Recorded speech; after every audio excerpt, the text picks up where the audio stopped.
Step Kid Radio with Matt McGill. Weekday mornings, 6 until 9 on the Talk of Chicago, 1690 WVON.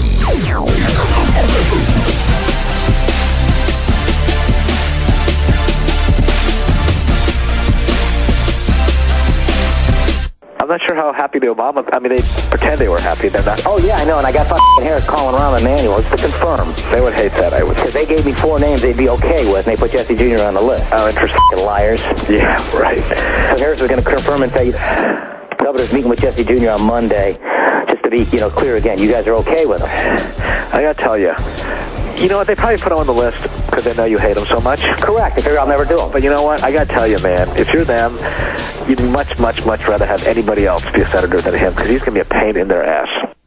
I tell you, boy, it's nothing like listening to some good old raw political conversation. Oh, man, thank God for wiretaps, man. If we didn't have this, Mark, we would just be making speculations about how these guys think and operate. Not a lot of love between the Blagojevich crew here and the president's crew at all either, though. I mean, the Blagojevich, when he talks about Obama, is never in glowing terms. No, it's just raw jealousy, though. It's just envy, jealousy. It's hard to imagine at this point, but in his world, he thought he was going to be president someday, and he feels that he got leapfrogged by Barack Obama. But why wouldn't he, though? I mean, he's governor. Here he is. He's at the top of the of state government, and Barack Obama is just a state senator. In his mind, I am the CEO of this state, and Barack Obama is just merely a legislator. So I mean, there's some legitimate feelings there. I don't know if he would ever be a serious presidential candidate, but look, we've seen the governor do caucuses of the world, and all these kind of cats get the Democratic nomination before. So maybe Blagojevich felt like, hey, if a guy like Mike Dukakis and hell, if George W. Bush can become president, then why couldn't Rod Blagojevich? And when Barack Obama kind of hit fire and surpassed him, maybe he did feel like this guy leapfrogged me. Oh, absolutely feels that way. I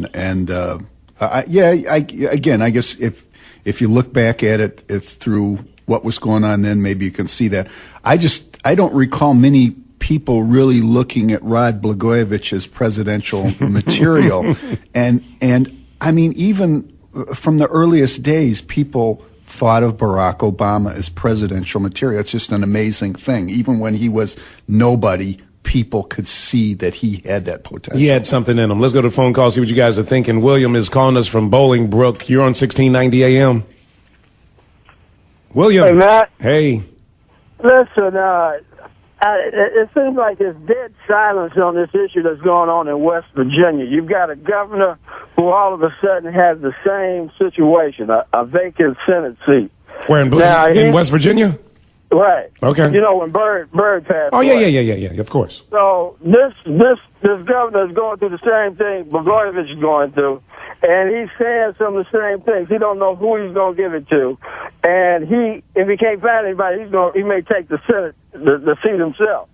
So the same exact steps are being followed, but nobody's saying anything about that.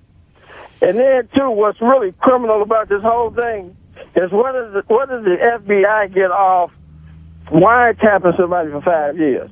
And then you come up with evidence only in the last year that wiretap. That ought to be criminal.